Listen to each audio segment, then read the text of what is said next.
Here's something that was sent to me. Let's open it up and see what we have. We'll use our box opening implement. Let's see the presence of cardboard on top. Some tissue paper stuffed down in the sides. And the item is wrapped in bubble wrap. Get it out of the box here. And here we have a little child's record player, probably from the early 50s. Plays 33, 45, and 78. This is a ShuraTone brand. I think that was a pretty common brand of child's record player back then. Uses a Tonearm that tracks at about 20 pounds with a variation of an older flat crystal cartridge like what was in the 78 RPM players, only this one has a flip over cartridge. One needle for LP, one needle for 78. Okay, just for the heck of it, let's fire it up and see what it does. Alright, let's see. Now I hear the motor running. Turntable turns. Of course, it will need the usual mechanical overhaul that all of these need.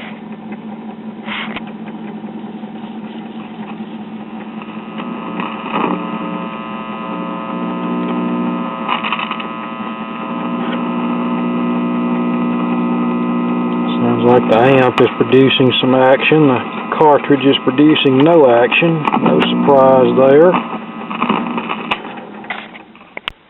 And standard little single stage job. Rectifier tube here, audio output tube here, all being driven by a 3-volt crystal cartridge. Our speaker and output transformer remain attached to the front of the unit. The only capacitors is this electrolytic filter capacitor that looks like it. And it might be original. And we have this capacitor here that I believe is in the tone control circuit. Yeah, this filter capacitor is a replacement. You can see the wire stub where the original was, and they just cut it out and tack soldered the new capacitor right here. Well, that's going to get replaced anyway, so it doesn't really matter. Okay, that'll about take care of the amplifier. There's not much to these simple single stage amplifiers. I replaced the tone capacitor, and I had to kind of stretch this to make the new one fit in there. There's the cathode bypass capacitor. The 150 ohm cathode resistor was okay. The 3.3k ohm resistor in the power supply was up to about 4k. Now normally I wouldn't have worried about that much, but you know, these little single stage record player amps are anemic enough as they are. They need all the help they can get. So, and here are the two new filter capacitors. Now let's move on to the cartridge, see what we're going to do about that. Here's the cartridge. I would have been a lot happier had this been the standard 1/2 inch mount, but that's not the case. It mounts to the rear of the Tonearm with a single screw, and then the knob sticks out the front so you can flip the cartridge from LP to 78. So what we'll have to do there is just have to epoxy a mounting bracket under the underside of this Tonearm and use a modern ceramic cartridge. Okay, I had to replace this 50L6 output tube. The original was shorting out and making all kinds of noises in the speaker. To be just a single stage amp, this thing's got quite a bit of buzz whenever I touch the positive connection of the amp input, but they're running this audio output tube pretty hot. We're running about 144 volts on the plate. Let's see here. Plate voltage about 143. Screen voltage about 95. And we're running about 6 volts on the cathode. So yeah, they're running that tube pretty hot there. Okay, as much as I don't like making modifications, sometimes it's necessary.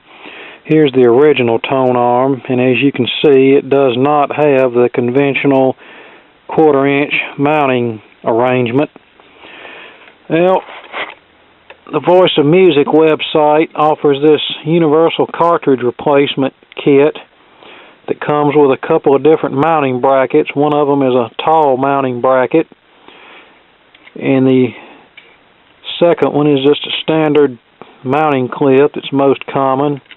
Well, my plan was to just epoxy the tall mounting bracket into this Tonearm, but this Tonearm is so deep that you can't even, there's still not even enough clearance even with the tall mounting bracket. Now the only other option would be to possibly cut a piece of wood that I could wedge up in here and attach the cartridge to, but if I did that, that would just add to the tracking pressure. And even though this Tonearm has a counterbalance spring, it only has 3 possible positions to place that spring, and with a heavy piece of wood up in here, I don't think I could get it low enough to track properly, or track safely, I should say. So I dug around and I found this Tonearm. This was removed off of an old Audiotronics classroom record player that I junked. It's a very common static Tonearm. It was in use from the 50s up until the 70s, maybe even the 80s on some institutional type record players. So, you know, this arm doesn't look too bad on this particular unit, and it has the standard 1/2-inch mounting, so I can mount a modern cartridge in it without having to do any kind of finagling. I am going to have to rewire this one, but that shouldn't be a problem. I think I have some wire somewhere. Okay, we have a Fansteel P228 cartridge installed in this Tonearm. It originally had an static 89T PowerPoint cartridge, but those are getting expensive and hard to find, so I just went with what I had on hand. And I will say that I'm not really impressed with the quality of any of these modern ceramic cartridges that they're supplying us out of China. You know, you can just look at the quality and tell that it's not there. The pins are substandard. They're not even really fully round. It's hard to slide the cartridge connectors up onto the pins. And in some cases, the pins are even loose, and there's been times I've actually had to glue the pins in place before I could slide the connectors up over it. Now, this wiring harness is a pre-made stereo wiring harness that I got from the VM website. I just simply have the left and right channels tied together for mono. Okay, let's install this into the record player and see what happens. Well, there it is. It doesn't sound too bad. More volume than the average 1T record player with a low output cartridge.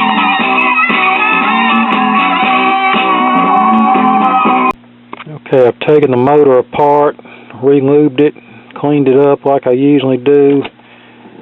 This wheel does need to be rebuilt, but for right now, it'll do okay. Here we are, working again.